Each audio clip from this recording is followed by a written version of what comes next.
American military history lost deep in the South Pacific.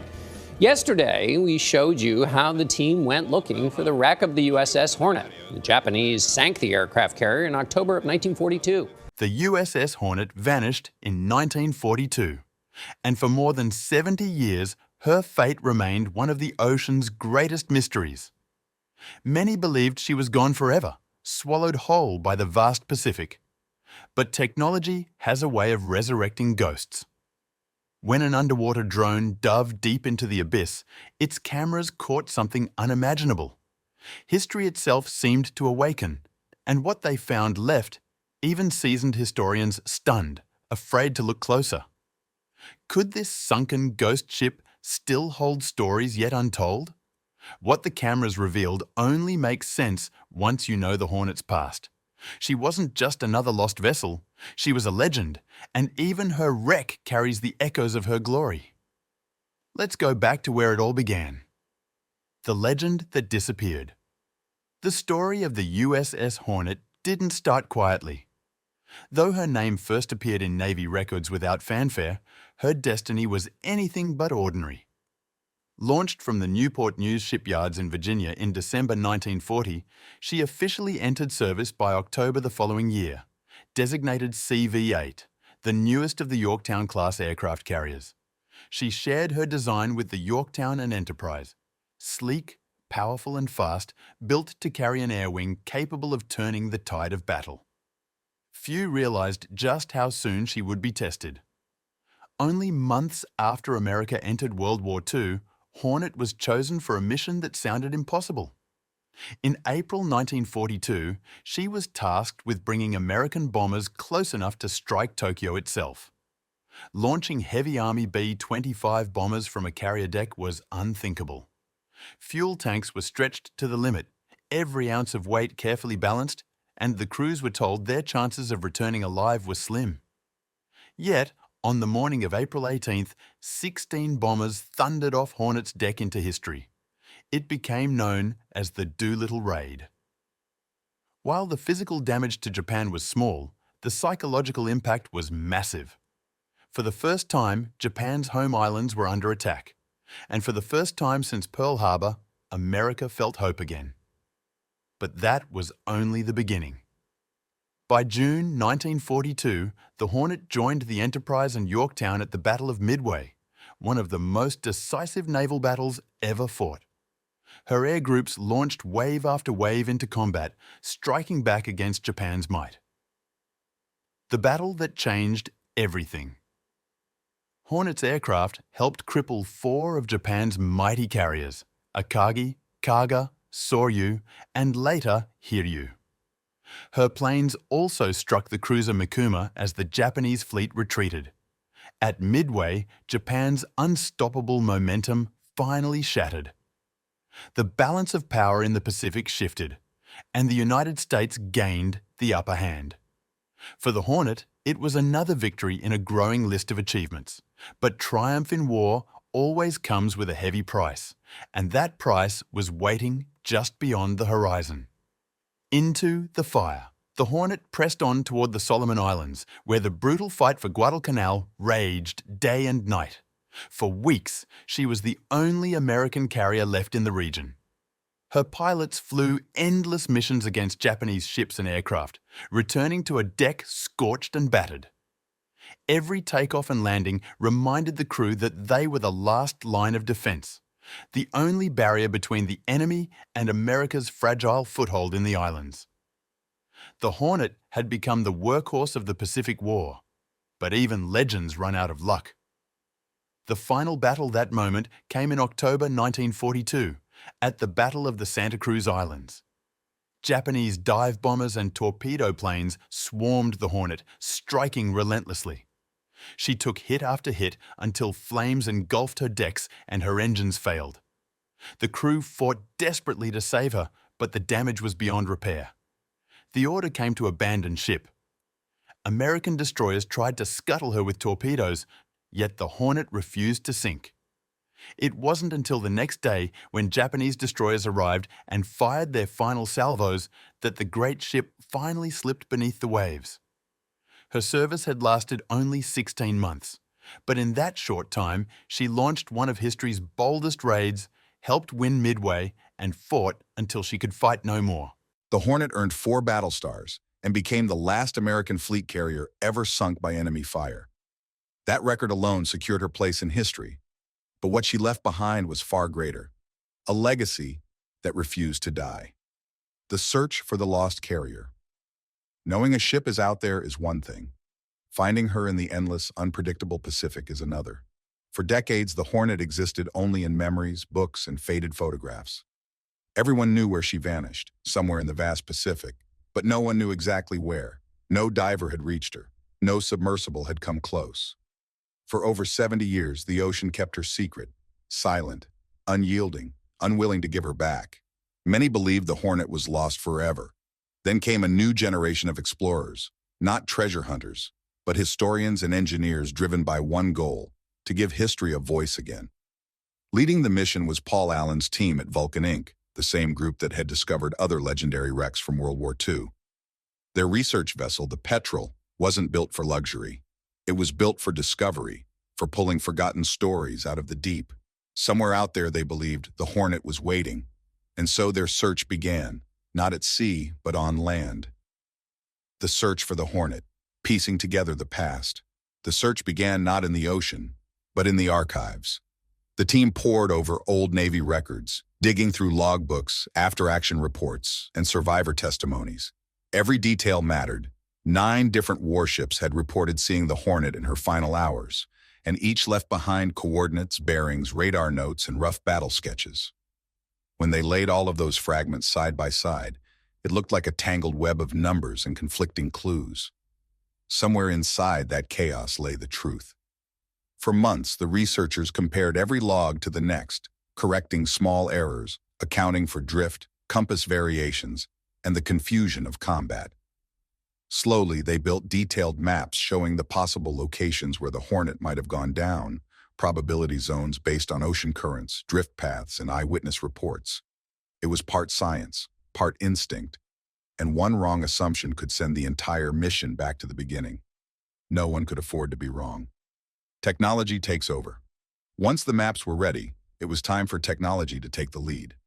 The Petrel was equipped with advanced sonar systems that scanned the seafloor, sending out sound waves that painted ghostly images of what lay below. The operators studied every return signal carefully, searching for anything that interrupted the smooth, flat terrain of the ocean floor. Down there, even a faint curve could mean everything. But sonar could only reveal so much. To truly see what was hidden beneath the waves, the team relied on robotic explorers, ROVs, remotely operated vehicles, and a UVS, autonomous underwater vehicles.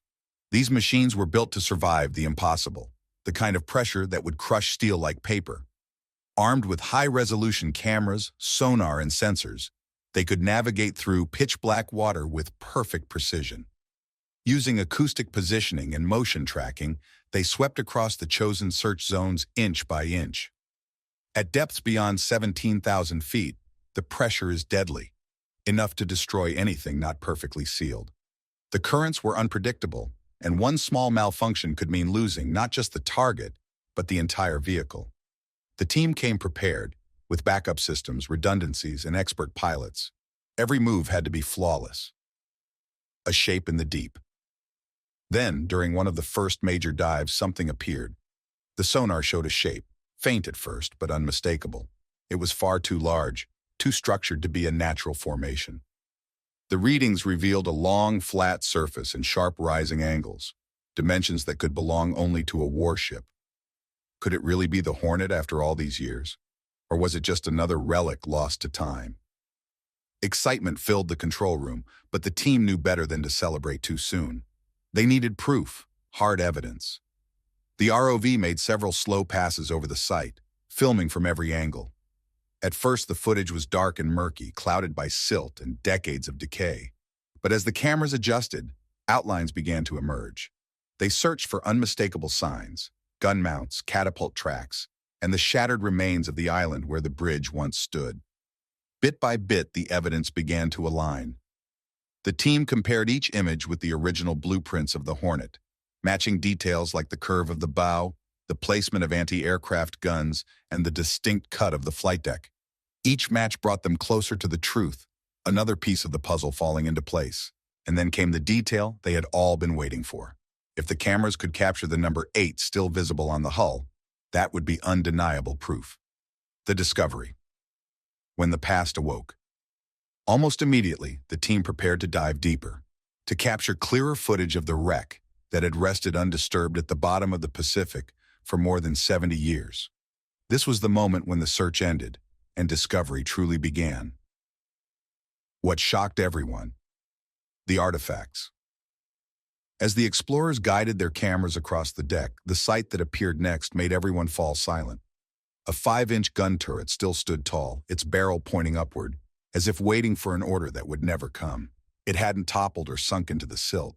It stood firm, a haunting reminder of the battle that sent the Hornet to her grave. The cameras moved on, revealing even more. The 1.1-inch anti-aircraft guns were still locked in position, their mounts and casings exactly where they had been during the fight. Nothing looked scattered or random. It was as if the crew had stepped away for a moment and simply never returned. The ocean hadn't erased their story, it had preserved it. Then, in the eerie glow of the submersible lights, something appeared that seemed both ordinary and deeply surreal. An International Harvester aircraft tug, still upright and perfectly balanced. The small tow vehicle sat motionless, as if waiting to pull another plane into position. Even after decades beneath crushing pressure, its lines remained sharp and unmistakable, but the greatest shock was still ahead. Farther down the flight deck, the team spotted the unmistakable shape of a Grumman F-4F Wildcat fighter, its wings still neatly folded, exactly as they would have been on that fateful October day in 1942. How it had survived intact was beyond belief. Seeing it there, untouched, frozen in time, felt like stepping back into the final moments of the Hornet's last battle. And then came the most human discovery of all. Inside the wreck, the cameras revealed personal belongings, silent witnesses of the men who once lived and fought there. A jacket still hung from a hatchway. A wash kit lay nearby, with a toothbrush still inside. These weren't weapons or instruments of war. They were fragments of everyday life. Belongings of sailors who had laughed, written letters home, and feared the next strike. The ghost of CV-8. The deeper the team looked, the more the ship seemed alive, breathing with echoes of her past. And then, on her hull, under the sweeping lights, they saw it, the faint outline of a single number. 8. It confirmed what they already knew, but could hardly believe. This was USS Hornet, CV-8. That number wasn't just identification. It was a bridge across time, connecting the present to the ship that launched the Doolittle Raid and forever changed naval history. Every detail told the same story. The Hornet's damage was brutal, but strangely selective. Large portions of her hull, decks, and weapons remained astonishingly intact, as though the ocean itself had chosen to protect her legacy. As the researchers stood before their screens, they realized they weren't just studying a wreck. They were witnessing a time capsule, a frozen moment in history that refused to disappear. Each new frame brought another discovery, another unanswered question. How much more of her interior still survived? What secrets remained sealed behind those bulkheads? And what would they uncover if they dared to go even deeper? The mystery of the Hornet was far from over. The Hornet revealed, but not yet understood. The Hornet had finally revealed her face, but not her heart. And as the cameras turned toward the dark openings within her hull, one thought echoed in every mind. What else could be waiting down there, untouched since 1942? Interpretation and analysis. When the first clear images of the wreck appeared on the monitors, the control room went silent. What they were seeing wasn't just a heap of twisted metal. It was a ship frozen in time. Despite the bombs, torpedoes, and fire that once tore her apart, the USS Hornet still held her shape, defying the violence that sent her to the bottom of the Pacific. Her level of preservation was astonishing, almost as if the ocean itself had chosen to keep her secret for more than 70 years. But what did it all mean? What story was the wreck trying to tell? The condition of the ship spoke louder than words. On October 26, 1942, the Hornet had taken a relentless beating.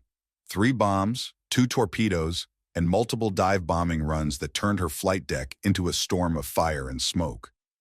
Now, lying thousands of feet below, those scars were still visible. Her hull was bent inward where explosions had struck. Steel plates had folded like paper. The bridge was torn away from the main body, each break marking the moment the ship fought against gravity and water pressure until she could fight no longer. Even the bridge told its own story. It stood twisted, eerily upright, detached from the rest of the ship. To experts, that separation revealed something profound. The Hornet hadn't sunk in a single violent collapse. She had gone down piece by piece, giving way slowly as air pockets burst and water rushed in. This wasn't just a wreck, it was a witness. A time capsule beneath the waves. To understand what made the Hornet's preservation extraordinary, researchers compared her to other wartime wrecks. The USS Lexington, discovered earlier by the same team, lay at a shallower depth but was shattered and scattered across the seafloor. The Hornet, deeper and under greater pressure, remained largely whole. That difference gave her a rare status. She wasn't a ruin, she was a time capsule, a steel memory preserved under miles of cold, silent water. Beyond the engineering marvel, the wreck opened doors that history books alone could never unlock. Her war logs spoke of bomb hits and flooding, but the wreck showed how it happened, how the hull bent, cracked, and finally gave in. Every buckled plate, every torn seam, confirmed where the stress had built, and how the Hornet finally surrendered to the sea. For naval historians, it was like having a second set of eyewitnesses, this time made of steel instead of ink. Forensic teams began to map every blast mark and fracture, studying how materials aged in total darkness and freezing pressure. Each rivet, each shattered beam told a new story, one science had never seen before. But with each revelation came a question that weighed heavily on everyone involved. How far should exploration go when the wreck is also a grave? Dozens of sailors never escaped the Hornet. Their remains, likely sealed within the collapsed compartments, made the site sacred ground. For the researchers, that changed everything. Their mission was no longer about recovery, it was about respect and remembrance. The Hornet doesn't belong just to history, she belongs to those who never came home. The human element, the survivors. Deep beneath the Pacific, the Hornet rests in silence, but her story continues through the men who once walked her decks. Men like Richard Nowatzki, whose memories carried the heartbeat of the ship long after her engines stopped. When the world learned that the Hornet had been found, Richard was 95 years old, a lifetime away from the 18-year-old sailor he had been when everything fell apart. Yet when he spoke of that day, his words didn't sound distant. They came alive, sharp, vivid, and filled with emotion only a survivor could express. They used armor-piercing bombs, he recalled softly. When they came down, you could hear them punching through the decks, plink, plink, plink, plink. And then when they exploded, the whole ship shook, Richard recalled. The bombs tore through deck after deck, and those sounds stayed with him forever. When researchers showed him footage of the wreck decades later, he immediately recognized his old gun mount, the same spot he'd manned during Hornet's final battle. Seeing it preserved beneath miles of water felt like time itself had opened its hand. For him, it wasn't discovery. It was reunion. Even then, his humor surfaced. If you go down to my locker, there's $40, you can have it.